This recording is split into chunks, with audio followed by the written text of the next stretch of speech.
তো চলো আজ তোমাদের সাথে একটা মিনি ব্লগ শেয়ার করি। তো আজকে হচ্ছে আমাদের গ্রামের দেশ পুজো, আর আমিও মায়ের সাথে আজকে যাব পুজো দিতে। তাই আমিও রেডি হয়ে নিলাম। এই দেখো স্নান করে একদম রেডি হচ্ছি, আর এইদিকে মাও রেডি হচ্ছিল, আর আমরা দুজন রেডি হতেই চললাম মন্দিরের উদ্দেশ্যে।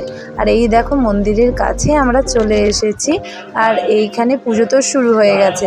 তারপরে সোজা চলে গেলাম মায়ের দর্শনে, আর মাকে প্রণাম করে মায়ের মুখ দেখে মনটা পড়ে গেল। এই হচ্ছে আমাদের মনসা মায়ের মূর্তি আর শীতলা মায়ের মূর্তি। আর এই পাশে প্রস্তুতি চলছিল অষ্টম প্রহর। তো অষ্টম প্রহর শুরু হবে, আর এই দিকে দেখো বাচ্চা বাচ্চা মেয়েরা আরও অনেকেই প্রণাম সেবা খাটছে। অন্য বছর এর থেকে আরও অনেক লোক প্রণাম সেবা খাটে, কিন্তু এবছর মারাত্মক গরমের জন্য অনেকেই প্রণাম সেবা খাটেনি। আর এই দেখো দলে দলে প্রণাম সেবা খেটে আসছে, আর ওইদিকে দেখো বাজনা পার্টি হয়েছে, আর এখানে তো অনেকেই নাচ করছে।